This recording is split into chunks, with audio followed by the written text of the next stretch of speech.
I'm Joe Jarvis, and this is I Don't Get It. We got Joe Jarvis, living the dream. Joe does many things. What do you do, Joe? I don't know how to answer that. I run a bike club at the moment. Yep. Called Hands.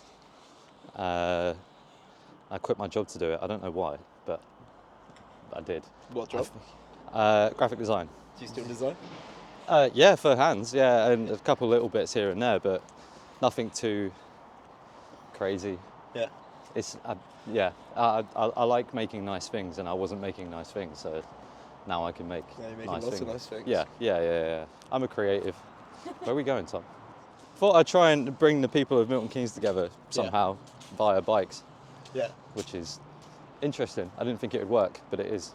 Okay. Does that answer what I do? Yeah, I think so. Do you want a more in-depth? Do you want a more like my LinkedIn And the answer? trademarks? Or? The trademarks are Creative Commons are a way of fencing off your intellectual property. I read a book last year that was on anarchism, but loosely around other things, and it explained the enclosure of the commons in I can't remember when it was, but it was probably. You'll have to fact check me on this, but I think the 1700s or something like that. I'll fact check you. Fact check me. It could be earlier, but it was basically the commons were grounds for the people. Yeah. And that's where kind of the peasants tilled their farms and grew their crops and left their cattle and whatever and lived on. And then a group of people came along and were like, that ain't yours anymore. Yeah. And enclosed them. Closed them off and took the land for themselves. Okay. This is here in England. You can probably guess who that was. Yeah, I thought the idea of using it was quite funny because this idea that you can trademark two things. Hands, enclose someone's tools to make stuff off, I think is kind of nuts. So I use it ironically. Yeah. And then green space too. Yeah. So we always use green space, TM. Yeah. Because it's reverse, do you know what I mean? And I've got this theory that if you, I don't know, I've got a pipe dream of trademarking or copyrighting the term green space one day. Yeah. To reverse enclose the commons, so we own it, and then we can let anyone do what they want to do with it. But the copyrights are kind of a funny little nod at how stupid the fact is that our space isn't ours. Yeah. And that we should exist in it, which is where Hands comes from. And so, how did I Don't Get It happen? I don't get it. I'll take a swig of my beer. I don't know. We're in an industrial estate on a Tuesday drinking beers. I don't get it, man. A lot of people won't get it. Do you know what I mean? Well, we went to the Buzzy the other day. Oh yeah. And I recited it really terribly, and I didn't get it. No, I didn't get the recital right. Yeah. That's the issue. This is Milton Scene. We're here at the Buzzy. Don't worry, you'll get used to it. It'll happen a lot, sometimes even daily, and that's how it goes. Yeah, I put my Flow It Poet voice. Voice on, and spat some bars. Right. So I put some commas in where there were no commas before. Yeah. And some dots. Yeah. When I couldn't read any further. Gotcha. And we were just making some content, and I was like, you know what? This needed more light of day than it had. Yeah. And I think the thing that we're trying to capture in the content that we're creating needs it. It needs you. And so I was like, okay, cool. Let's get Joe down. This was very last minute, by the way. I literally called Joe 45 minutes ago, and I was like, Joe, come down. Yeah, I was covered in bike grease and stuff. Before I had to have a shower. Yeah. It's nice to be back in the city again after being away for so many years. So yeah. Oh, that's really sad. I hated it for a lot of obvious reasons. It's Milton Keynes. It's a new city. There wasn't really a lot going on. But the bits that I did love about it were the stuff that was going on, which was skateboarding and the music stuff and the gallery and a lot of the people here. The creative side of it and stuff. There was a really good group of people for a long time. Felt quite lucky to be a part of that because we were quite younger compared to a lot of them. But at the same time, they'd all left and gone away. So the natural progression for me and I guess a couple other people was to leave and do the same thing. But there was lots of things to love about it, and unfortunately more things to kind of find frustrating. As an adult, well, you're not looking to go out and get absolutely bumber-clarted like every weekend as much, and you, I don't know, I speak for myself, but like you appreciate definitely like a slower pace of life. So then coming back now and kind of being able to go out into the city, the green space, seeing the nature of the place, and just I mean I like architecture anyway. So, and a lot of people give this place a bad rap, and I've written about this before, but like it is a beautiful city. I know like there's places where you're like, okay, do you know what I mean? I'm staring at a biffa bin right now, but like a lot of it's really nice. So then once you get over that, you start to enjoy it more. The last year, since Black and Sun and barista culture have become more of a part of our existence here, it's way more manageable. And do you know what I mean? And aside with like other places too,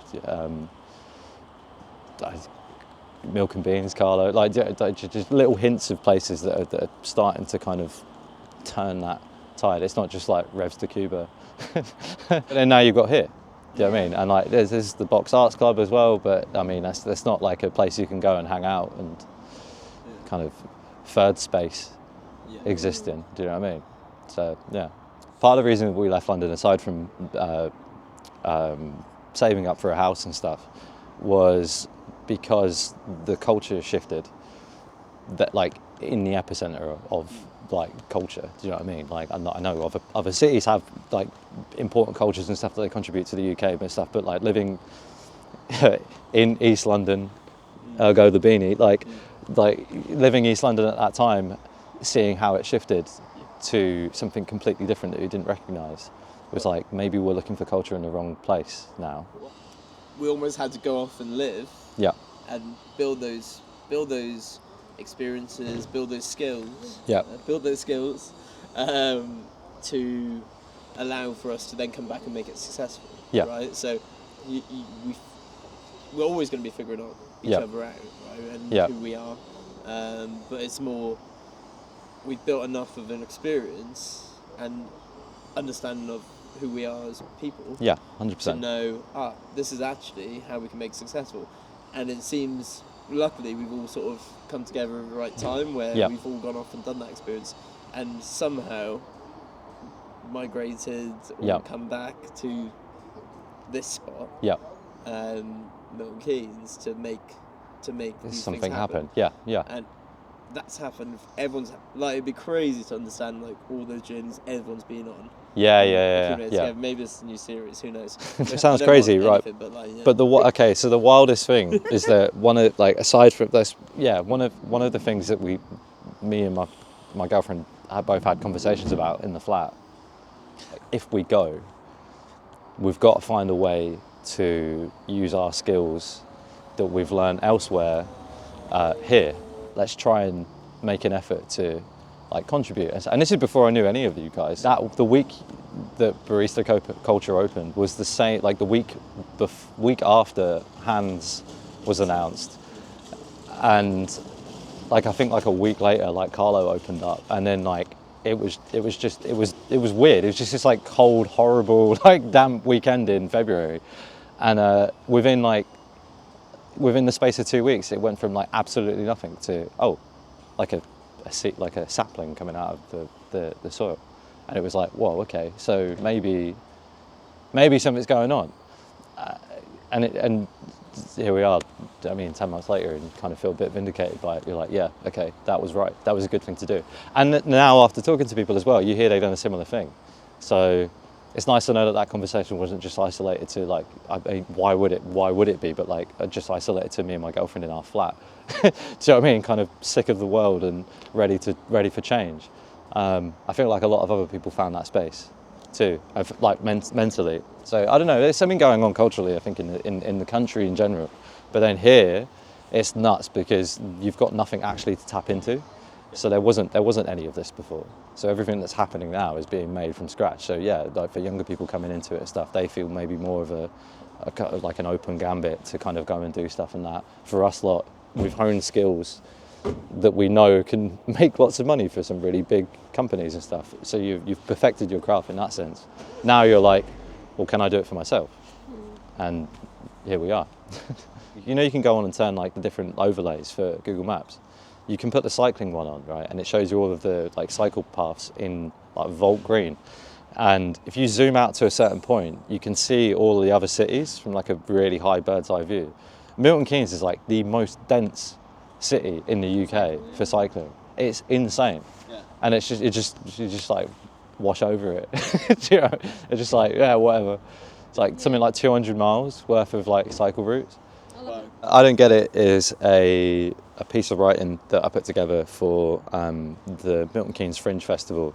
They asked me to help out with some marketing stuff, and we came up with this idea of like almost like guerrilla marketing sort of campaign where it was just like, oh, let's go and like fly. I think the fly posting thing came first, but then it was like, okay, well, what the hell do we put on the fly poster? People didn't understand what it was they were trying to do. The point of it was to kind of sum up a mood in general in Milton Keynes, one for the Fringe and another for everyone else. Because the amount of times that I've been like sat in here on a Saturday randomly and it's like quiet and like a crew of people will rock up and they'll like immediately walk over to Gary at the bar and be like, you do any lagers? And it's like, yeah, but like not the stuff that you want. And they'll be like, they almost like disgust. They'll be like, oh, and you're like, well, there's like tons of places that can cater for that. The more niche stuff always gets hit with like, I remember going to a bike shop in, I'm not going to name the local bike shop, but yeah, I went into the bike shop and told them about Hands and they were like, oh, is it like hipsters? I was like, dude, like, come on, man. Like, I'm not helping myself now, but like, it's just like, it's like, no, it's not. It's not about like, yeah, like riding fixies and twiddling your mustache. Like, it's about like people. And I Don't Get It is a way of, yeah, vocalizing it and maybe putting pen to paper and just saying like I tried to write it in third person. It's like, imagine it from the point of view of like, imagine you're telling that to someone who doesn't understand what weird fringe art is, or do you know what I mean, or weird fringe poetry or weird fringe music. The first thing they say is like, I don't get it. It kind of, yeah, you're trying to say it to a wide group of people, but without singling them out. I get it now. You get it? Yeah. Yeah. Now I get it. Now you get it, okay. Don't worry, you'll get used to it. It'll happen a lot, sometimes even daily, and that's how it goes. I know you put a lot of effort into it all, but trust me, it's fine. You can't convince everyone. You can try for sure, but sometimes you just have to let it go. It isn't your fault either. People have different tastes and you can't expect everyone to get it. You put a lot of effort in. You thought it all made sense, but alas, here we are. All you can do now is enjoy it. Some things never make sense to begin with, but one day they will get it. And then what? Revel in the moment. Find comfort in it. Will it be as fun when everyone gets it? Will you miss when they didn't? Who knows? People sometimes contort themselves in uncomfortable ways and do uncomfortable things to make others get it. That's not the point, and that's not why you do it. That's not why any of us do it. People might not ever get it, but that's fine. You're from the outside, you're in the background, you're on the fringe. Cool? Nice. Yeah? That's good. Yeah. Mush! Woo!